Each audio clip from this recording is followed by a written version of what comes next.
Luka, ďakujem ti veľmi pekne, že si prijal moje pozvanie na rande. Dnes pozývam ja. Vybrala som si ťa ako prvého hostia zámerne, pretože ty si, myslím si, že taký solný roztok, čo táto scéna potrebovala.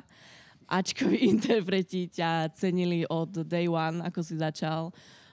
Si infúzka, ktorú si picháme aj s tebou spoločne na letných festivaloch. Čo sa smeješ? Dobre, pokračuj. Máš to rada, no trošku ti budem štekliť uška ešte chvíľku. Ty si jediný vlastne, ktorý to za taký krátky čas dotiahol na takú úroveň. To sa ti musí uznať. Si veľmi vážený v rape, vypredávaš kluby, na Halloween sa malé deti prezliekajú za teba. Však všetci poznáme staré dobré Luka vlasy. Tvoj hlas je naozaj jedinečný. Nikto s ním nevie robiť to, čo s ním robíš ty. Tvoj štýl je agresívny, špinavý, ulicový trap. Ale poznám ťa a viem, že si dobrák od kosti. Svojich ľudí, ktorí máš okolo, chceš im iba dopriať, aby bolo každému dobré, rozdeliš sa aj o to posledné, si jednoducho srdciar. A moja otázka znie, nechceš aj túto svoju stránku ukázať v svojich textoch? Ďakujem za privítanie. Jak hovorí Karel Gott, tleskejte, mám to rád. Nebohý Karel Gott, nech mu je zem ľahká. Tak. Tak, ako neviem, však ukazujem ju nejakým spôsobom. Tak ako pozri sa, netreba si to myliť, ja som dobrý na ľudí, ktorí sú dobrí ku mne. Vieš, ja som bol tak vychovávaný od malička, že sa chovám k ľuďom tak, jak sa chovajú proste oni ku mne. Takže keď sa človek ku mne chová normálne, ja nemám prečo sa k nemu chovať nejako zákerne a tak, ale takisto som zažil veľa vecí, kedy ľudia sa ku mne nechovali tak, jak by sa mali, zachovali sa nejako inak, takže samozrejme sa viem zachovať zákerne aj ja, takže si to netreba myliť tú nejakú moju dobrosrdečnosť s tým, že teraz sa neviem zachovať nejako inak, ale kým vlastne nemám dôvod, tak nemám prečo. Chápem, to je akože celkom pekný pohľad na to všetko. V jednom tracku spomínaš, že nerobíš hudbu pre hlúpe kurvy so zlomeným srdcom. Zmenil si na to názor? Ako? Či si na to zmenil názor? Nie si ready na nejaký love song, alebo trúfaš si naň? Je pre koho? Robím love songy. Ja, také svojské by som to nazval love songy. A nemyslel som to ako tak, že nerobí, vieš, tak sú ako je veľa nejakých takých proste interpretov, čo spieva aj o láske. A to skôr narážam na takú, ja neviem, tú starú nejakú popovú scénu, vieš, čo myslím, že snažím sa robiť hudbu tak, aby sa ľudia pri nej bavili. Vieš, čo myslím, že keď idú proste von do klubu, keď to zahrá niekde v klube, tak máš chuť sa pri tom baviť a ako samozrejme mám rád pesničky o láske a toto, že keď počuješ ten track, tak každý si vytvára nejaký ten svoj film v hlave o tom, ale nemyslím si, že som na to nejaký ten správny typ, čo by to mal robiť. A aké pesničky takto v pozadí tvojej izby počúvaš? Aj no, všetko ja počúvam. Počúvam srbské národné, rock'n'roll počúvam. Tak potom počúvam rád Černochov, čo strieľajú. To je môj obľúbený typ muziky, ale počúvam všetko, čo je dobré, že nejak sa neobmedzujem v tej hudbe. Vedel by si sa, teraz to tak obrazne poviem, vzdať tých kúpev v tvojich trackoch, ak by si našiel tú pravú? Samozrejme, akože to je entertainment. Čo myslím, že ja som spieval o kúvach, aj keď som mal frajerku a nemyslím to proste kúvy. Keď poviem tak, chápeš, keď si s chalanmi a vidíš proste peknú babu, tak povieš si, že ty kokos, jaká kúpa.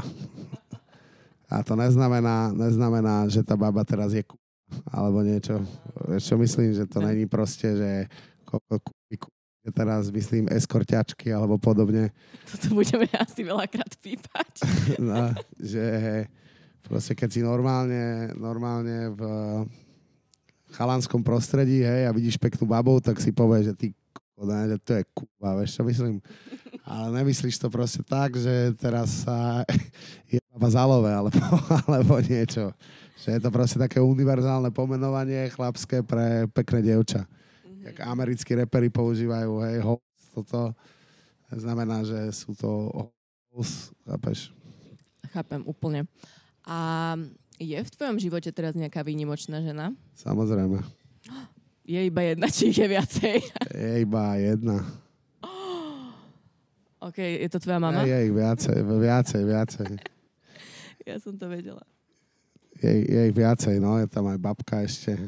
Dobre, ja som ti pripravila niečo na občerstvenie. Ďakujem krásne. To je tam pre slečnu. Áno, pre mňa. A perolík je pre mňa. Ďakujeme. Ďakujem pekne. Takže keďže je štvrtok 1 hodina, tak som si dovolila ťa takto pozvať na nealkoholické drinky. Na zdravíčko. Fantastické. Dobre, nie? Na Sandeku robia okrem iného aj jedlo, tak si potom môžeme niečo žďobnúť, ak by si chcel. Ja držím dietu. Však ešte nie je víkend. Plánuješ teraz aj taký nový projekt? Plánujem, bude tento rok určite. Bude 1 alebo 2 projekty. A bude to album alebo EPčko? Albumy. OK, akože solo? Bude jeden aj s jedným mojim kolegom a bude aj solo. Asi. Uvidím, či sa stihnem tento rok, keď ne tento rok, tak začiatkom budúceho. Chápem. A čo tak spoločné EPčko? Však vojna mala strašný výtlak. Dokonca pesnička Není stres odznela aj v Milujem Slovensko, čo sa asi v histórii rapu ešte nestalo. A možno akože stalo, no tak bol to virál. Akože tá pesnička je taká, že keď si bola taká, že keď si kokot otvorila chladničku, tak to na teba stade hralo, že nedalo sa tomu vyhnúť. A dobre, akože mám ten track rád. Dá sa povedať, že mi to aj nejakým spôsobom zmenilo život. Vieš, čo myslím? Určite zmenilo to životy nielen tebe, ale viacerým ľuďom. Na tom tvojom albume budú aj nejaké fity konkrétne, ktoré by si prezradil, že s kým? Určite. Ako, nemám to ešte, ten jeden album už je kvázi hotový. Uvidíme, jaké fity tam budú, to ešte vymyslíme a ten druhý album som ešte robiť nezačal, ale a myslím si, že moji chlapci tam budú určite by som tam chcel chalanov z Milión plus. Určite strýka by som zavolal, dáme ho. A tak uvidíme, závisí, kto jak bude mať čas a teda, že vždycky je to tak, že musí to prísť tak prirodzene, že není to teraz, že by som nerobí sa to tak, alebo aspoň ja to tak nerobím, že teraz na silu toho človeka, že naháňaš, síliš do toho. Jasné, ako ja teba vlastne na tento rozhovor. Úplný opak. Áno, ty si taký spontánny typ bezprostredného človeka. Chcem sa trošku ešte vrátiť k tvojim srbským koreňom. Častokrát na tvojich koncertoch znejú takéto srbské hymny a rôzne pesničky. Ako malý si aj chodil za otcom do Srbska, aj za, tuším, Starkovcov si tam mal v Srbsku. Mňa zaujíma, že či máš ambíciu sa do Srbska aj niekedy presťahovať, žiť tam, nájsť si tam ženu? To ako ambíciu nemám, preto žijem tu. Alebo preto môj otec vlastne došiel zo Srbska sem. Tu je lepší život, dá sa povedať, ako v Srbsku. Ale mám to rád, momentálne tam moc nechodím, lebo babka a detko už sú vlastne mŕtví, môj otec žije tiež tu. Ale chodil som tam vždycky, keď som bol malý, že sme tam chodili na vlastne prázdniny. Keď sme mali v škole tie 2-mesačné, tak som tam bol aj celé prázdniny. A neviem, tým, že vlastne už nežijú babka a detko, tak si ich na tých koncertoch tými srbskými pesničkami snažím nejako pripomenúť vždycky, vieš, že zdať im hold. Tak, aby vedeli, že som tu stále a že na nich myslím. To je krásne, mám normálne slzy na krajičku, lebo ja mám veľmi blízky vzťah k mojim Starkovcom a je to veľmi pekné vidieť, že aj viacerí sme takí tu, ktorí si vážime svojich blízkych. Akí sú Srby povahovo? Ako sa správajú voči ženám? Vážia si ich? Samozrejme. Hej, nosíte jen kvety, volete ich na randička do wellnessíkov. Samozrejme. A premýšľal si aj nad tým, že by si spravil čisto srbský track? Tak hej, no, mám to akože v pláne. Máme teraz pár vecí nahraných, kde vlastne rapujem už po srbsky tak, že to mixujem aj so slovenčinou. Je to ako vidiakat, pričom srbský men je to isto, ja keď hovorím slovensky, že vlastne tým jazykom hovorím plynulo, ale tým, že vlastne rozmýšľam po slovensky, keďže som sa tu narodil, tak úplne mi není prirodzené, vieš, že tie texty tak písať. Takže je to trošku ťažšie, ale určite sa s tým budem snažiť v budúcnosti nejako popasovať, jak sa hovorí. A na svojom napríklad chystanom albume alebo nejakom projekte plánuješ aj nejaký feat so srbským interpretom? Hej, no mám tam nejakých obľúbencov, mám niektorých vytipovaných, tak určite by som akože chcel. Vieš aj konkretizovať? Kto? No, s Vojážom by som chcel spraviť vec určite. Tak to som na to zvedavá. To bude bomba. Chcel by si aj spraviť túr po Srbsku? Tak to by som, vieš, to by ma tam musel niekto poznať, akože, vieš, že zatiaľ ma tam nepoznať určite nikto. Myslíš, že skrz toho Vojáža by sa to mohlo podariť? Tak ako mohlo by mi to tam otvoriť nejaké dvere, ale vieš, to by som musel mať aj tracky na to a keď chceš robiť túr, musíš mať nejaký arzenál, jak sa hovorí, ten trackový, vieš, a to není úplne jednoduché spraviť. Takže ako, vieš, že nejaký ten feat ti môže dopomôcť tomu, aby ťa tam ľudia začali nejako viacej vnímať, ale už potom to viac menej závisí na tebe a hovorím, tento rok chcem nejaké tracky to tam pomixovať, tú srbštinu so slovenčinou, ale nemyslím si, že tento rok alebo ani budúci, že by to... Verím tomu, že to možno niekedy príde, ale tento rok ani budúci si nemyslím, že by sa niečo také malo stať. Chápem, ale tak ja ti verím, že to dotiahneš ešte ďalej ako do Srbska a budeš že worldwide. Prešla by som teraz na tvoje koníčky, ako je napríklad teda futbal a šport. Ty si dostal, v jednom rozhovore si vravel, že si za vlastne prvú výplatu si dostal za futbal, konkrétne to bolo tuším 500 €. Tak. A že vlastne v tom dni si stihol aj celú prehajdákať.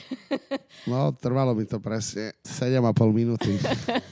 si kúpil G-Shocky, nejaké slúchatka, prišiel si domov za mamou. G-Shocky a Beatsy, no. Prišiel si za mamou domov a ostalo ti euro. Tak musela byť hrdá asi. Tak, no to mi ostalo mi tento zvyk, že zvyknem výplatu rýchlo minúť. Takže s finančnou gramotnosťou na tom si... Ja som dosť finančne gramotný, ale vieš, takisto nejsem ten typ, čo teraz chápeš. Budem tu trochariť a teraz, teraz si nekúpim niečo, lebo je to drahé a šetrím si na neviem čo, chápeš, ja mám v love taký kľude lebo viem, že ich proste znova zarobím. Či už to bude repom, alebo by som si mal ísť kuklu a kradnúť alebo niečo. Áno, tak si čistý bohem, akože nebudeme sa tváriť, že to tak nie je. Koľko tak najviac, alebo na čo teraz momentálne utrácaš najviac za výplatu z koncertov? Na seba. Pekne. Mám rád stavkovanie, že vlastne sledujem futbal, basketbal a sledujem to celý život, takže keď idem pozerať futbal, tak vždycky proste mám tam samozrejme aj podané na ten zápas, vieš. Áno. Takže to je, ono sa ti to lepšie pozerá, keď vyhrá ten tvoj tím a ešte vyhráš aj peniaze, tak to máš dvojitú motiváciu. Áno, ja som si aj všimla, že často pridávaš storíčka z miestnej kaviarničky o nejakej 12. na obed, máš tam kávičku, noviny, pozráš si výsledky zo zápasov a... Väčšinou je to skorej. O koľkej takto sa vybereš do kaviarne? To závisí, ale väčšinou sa mi to stane vždycky tak, že sa zobudím, že zaspím skoro, niekedy sa mi stane, že zaspím o 9:00, zobudím sa o 5:00, už som hladný ako a tak musím počkať, kým otvoria v poluse, o 8:00 tam otvárajú takú reštiku, za to volá, že fit restaurant.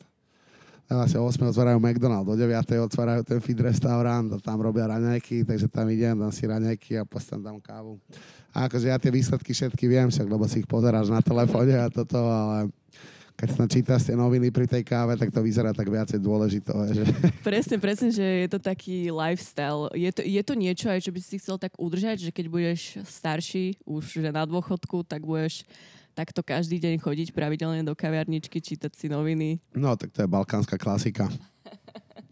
Už keď si Balkánec a si vo svojich rokoch, tak to je tvoja práca vlastne sedieť v kaviarniach a sledovať výsledky. Jasné. Lepili sa po tebe ženy, aj keď si hrával futbal, alebo teraz cítiš, keď si reper? Oveľa viac, jak teraz, keď som reper. Ako je to možné? Neviem, si som bol mladší a krajší. Tak ale teraz si úspešnejší a myslím si, že aj viacej atraktívny. Aspoň za mňa. No, teraz už je to také... Neviem, už ma to moc nebaví. Ženy ťa nebavia? No také, vtedy to bolo, vtedy som bol mladý, vieš, potreboval som to vyskúšať, všetko, jak sa hovorí.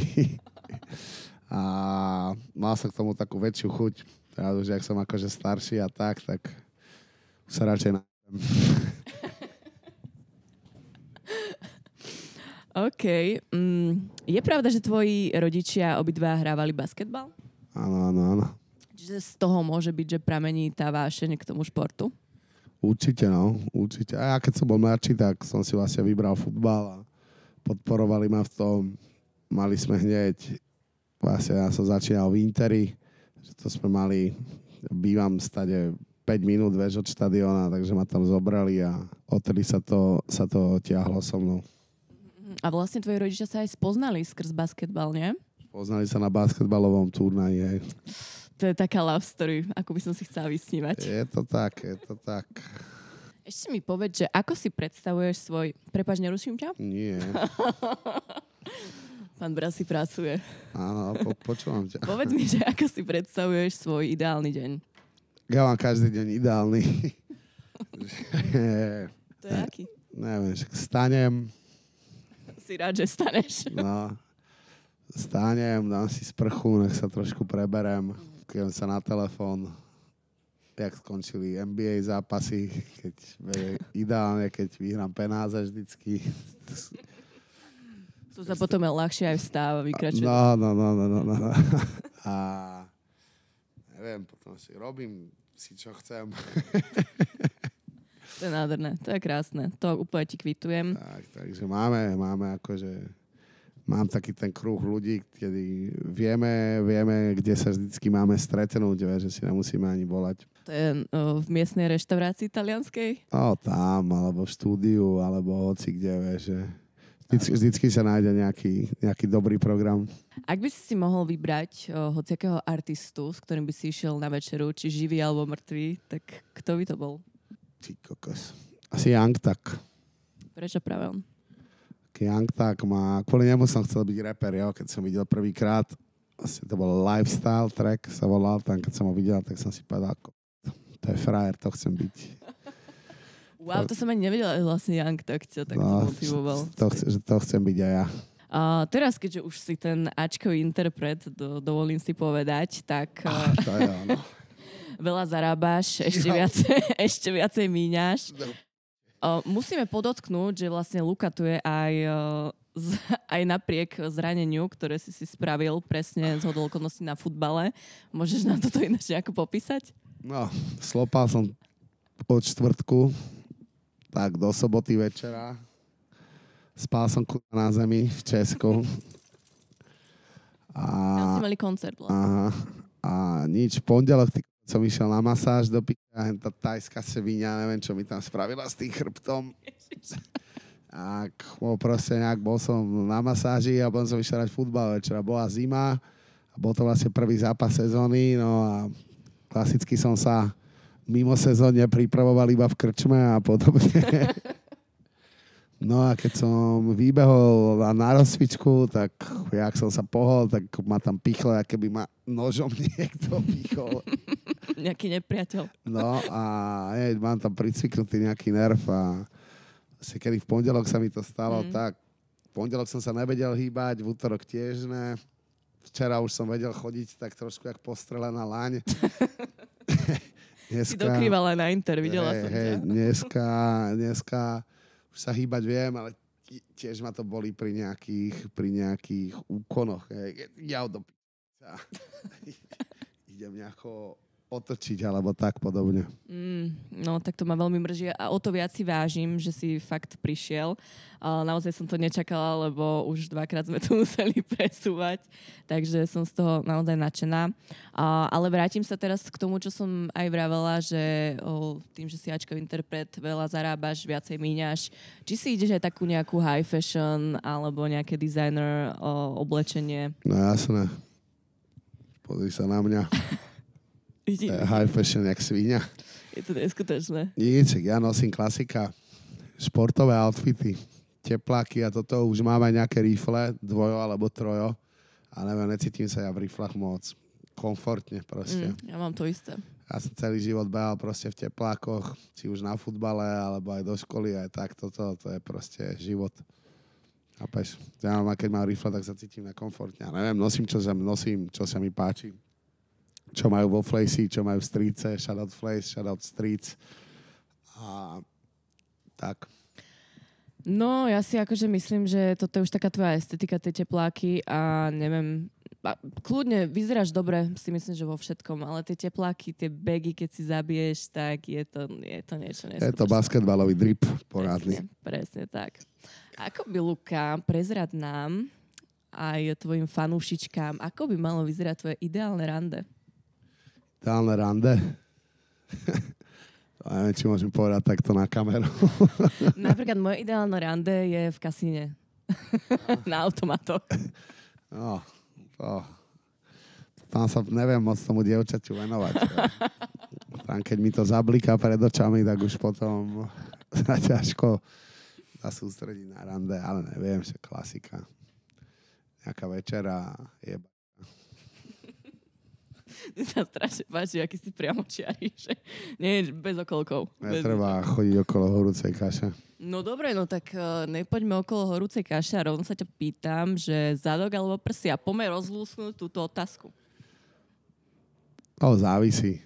Musí mať to dievča nejaký, musí z nej niečo vyžarovať pre mňa, že nemám nejaký typ dievčaťa, že teraz sa mi páčia blondiny, brunety, alebo tak a keď vidím proste dievča, tak viem, že či by som ju povedal, alebo ne. No dobre, ale vyhýbaš sa teraz otázke. Zadok alebo prsia? Jedno slovo. No, hovorím ti, že na niekom to môže byť zadok, na niekom to môže byť prsia. Ide o tú iskru nejakú. Mm-hmm. A na mňa by si čo povedal? Rozum. Ježiš zlatino, tak toto. To ma zase dojalo. To je neskutočné. Ďakujem ti. No, dobre. Chceš mať deti? Určite. Naozaj. Akože toto som netypovala, že by si povedal. No, jasné. A dceru alebo syna? Syna. Minimálne dúfam, aspoň 2, 3. A tiež ich budeš viesť smerom k repu? No určite ne. Budú kozmonauti alebo futbalisti. Jedno z toho. A ne, čo si vyberú, čo ich bude baviť. Myslíš si, že kebyže máš teda syna, tak by si mu dal meno Vito Corleone, keďže je už Luca Brasi? Ne, môj syn sa bude volať Luka. Áno, takto generačne, to si vlastne dávate aj tí Balkánci. A keď bude druhý syn, tak aj ten sa bude volať Luka a tretí dám Alexander, jak môj tatko. Pekne. Treba ešte spomenúť, Luka, že 12.4. ty budeš mať tuto dole v Subdeku koncert. Chceš niečo odkázať fanúšikom? Chceš ich nejako pozvať na tento event? Určite sa prídete pozrieť. Je to na počesť Oliho Frika, ktorý už bohužiaľ není medzi nami a ideme si uctiť jeho pamiatku. Túto. 12.4. je to... Čakajte. Tak je to budúcu sobotu. Ďakujem pekne. Dobre, no tak sa všetci tešíme. Dúfam, že budem pozvaná. Samozrejme. A Luka, tak ja ti strašne pekne ďakujem, že si prišiel aj na úkor svojho zranenia, že si sem docval a dokrýval. Držím ti všetko dobré, hlavne nech ti drží zdravie, lebo po tej 30-ke už to ide dolu vodou. Ďakujem pekne. A verím, že sa čoskoro uvidíme aj my dvaja, a aj že sa uvidíš so svojimi fanúšikmi, teda ešte raz 12.4. Dúfam, že som sa nepomýlila. 12.4. tuto na Sandeku. Ja ti ďakujem za pozvanie. Sledujte Rande s Fergie. Zdraví vás Big Maradona. Let's make some money, bitch.